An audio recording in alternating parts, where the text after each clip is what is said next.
The U.S. Coast Guard says that they have searched an area larger than the state of Connecticut, but have not found the submersible with 5 people on board. Among them, the vice chairman of one of Pakistan's largest conglomerates, his 19-year-old son, and the British billionaire and Guinness World Record holder Hamish Harding.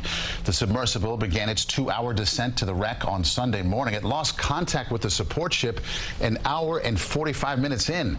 The expedition began with at most 96 hours of oxygen on board and now has less than 40 hours. CBS 2's Vanessa Murdock spoke with 2 men who took the same risk on submersibles and described what those conditions were like.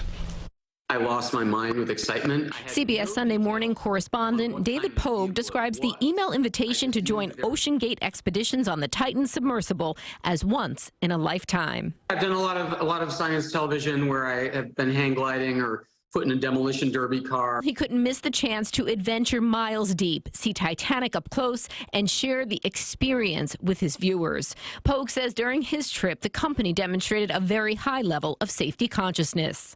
What was terrifying about it is that there are so many ways to die, but honestly, they literally had pre-considered all of these things.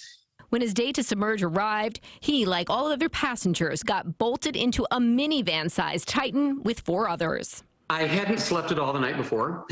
I was really nervous.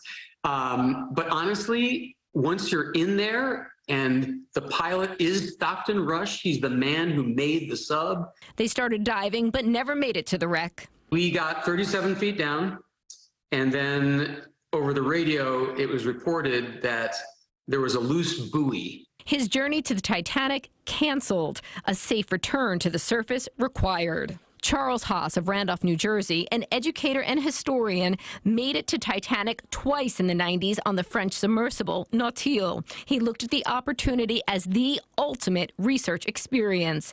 In a 7-foot sphere not much larger than a telephone booth, according to Haas, he and 2 others dove nearly 13,000 feet below the surface.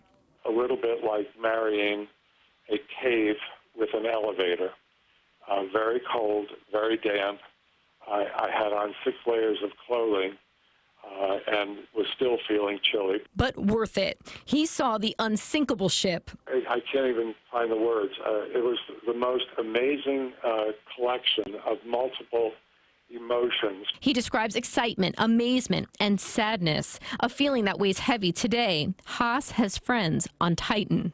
It's almost like an echo of what happened 111 years ago. The entire world was paying attention to what was happening to the ship. Right now, we're lacking a lot of details. I hope with all my heart that this turns out well. Haas adds miracles in that environment are very rare. Vanessa Murdock, CBS 2 News.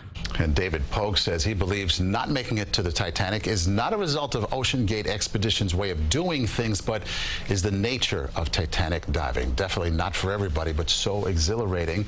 And for the latest on what we know about the situation and the 5 passengers on board, you can head over to cbsnewyork.com.